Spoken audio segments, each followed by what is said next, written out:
Hi, I'm John Green. This is Crash Course World History, and today we're going to do some compare and contrast, because that's what passes for hip in world history circles. Right, so you've probably heard of Christopher Columbus, who in 1492 sailed the ocean blue and discovered America, a place that had been previously discovered only by millions of people. Mr. Green, Columbus was just a lucky idiot. Yeah, no. Here's a little rule of thumb, me from the past. If you're not an expert in something, don't pretend to be an expert. This is going to serve you well both in your academic career and in your kissing career. Moving on!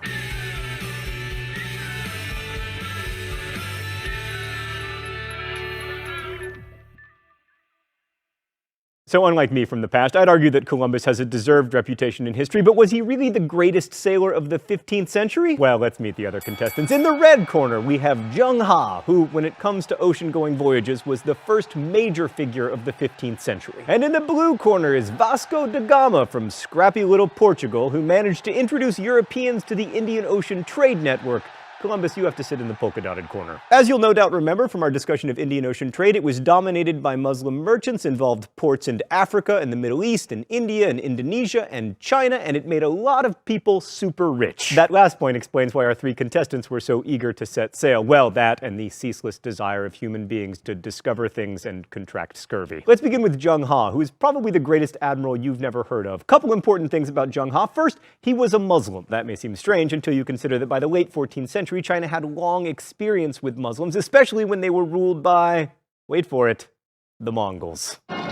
Right, so Zheng He rose from humble beginnings to become the greatest admiral in Chinese history.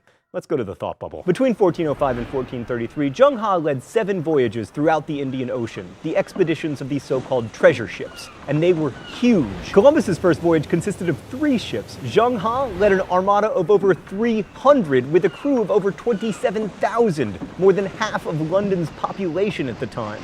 And some of these ships were, well, enormous. The flagships, known as the treasure ships, were over 400 feet long and had 7 or more masts. You see that tiny little ship there in front of the treasure ship? That's a to-scale rendering of Christopher Columbus's flagship, the Santa Maria.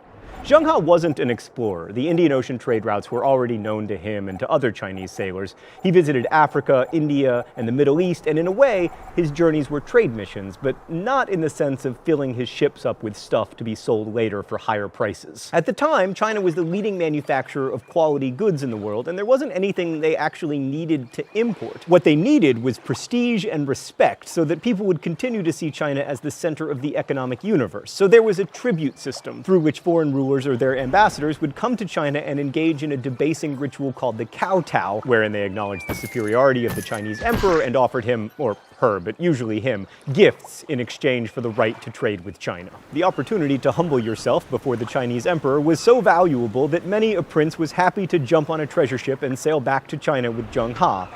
Also, these tribute missions brought lots of crazy things to China, including exotic animals. From Africa, Zheng He brought back a zoo's worth of rhinos, zebras, and even giraffes. Basically, he was like the medieval Chinese Noah.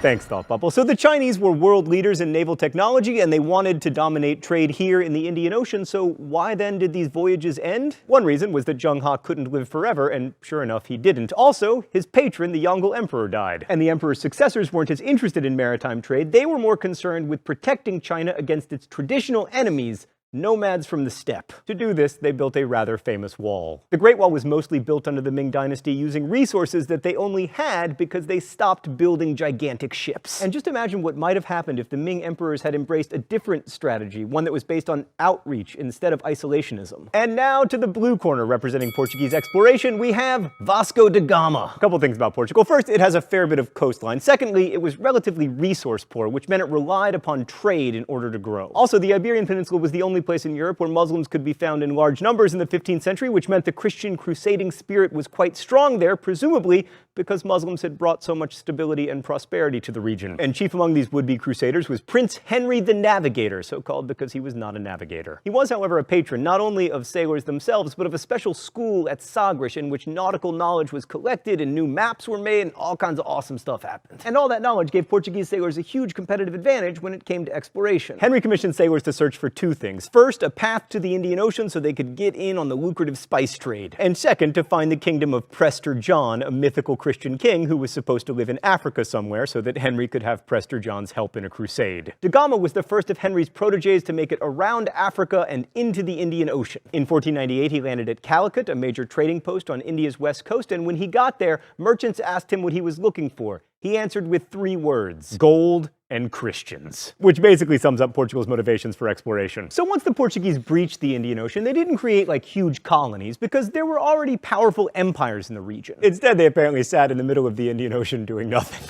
Actually, they were able to capture and control a number of coastal cities, creating what historians call a trading post empire. They could do this thanks to their well-armed ships, which captured cities by firing cannons into city walls like IRL Angry Birds. But since the Portuguese didn't have enough people or boats to run the Indian Ocean trade, they had to rely on extortion. So Portuguese merchant ships would capture other ships and force them to purchase a permit to trade called a cartaz. And without a cartaz, a merchant couldn't trade in any of the towns that Portugal controlled. To merchants who'd plied the Indian Ocean trade for years in relative freedom, the Portuguese were just glorified pirates, extracting value from trade without adding to its efficiency or volume. So the cartaz strategy sort of worked for a while, but the Portuguese never really took control of Indian Ocean trade. But they were successful enough that their neighbors, Spain, became interested in their own route to the Indies. And that brings us to Columbus. But first, let's dispel some myths. 1, Columbus and his crew knew the Earth was round. He was just wrong about the Earth's size. Columbus used Ptolemy's geography and the Imago Mundi based on Muslim scholarship and ended up overestimating the size of Asia and underestimating the size of the oceans. 2, Columbus never thought he'd made it to China. He called the people he encountered Indians because he thought he'd made it to the East Indies, what we now know as Indonesia. And 3, Columbus was not a lucky idiot. He navigated completely unknown waters primarily by using a technique known as dead reckoning, in which you figure out your position based on 3 pieces of information: the direction you're going, your speed, and the time, which you figure out via hourglass. With only that technology to guide you, it's not actually that easy to hit a continent.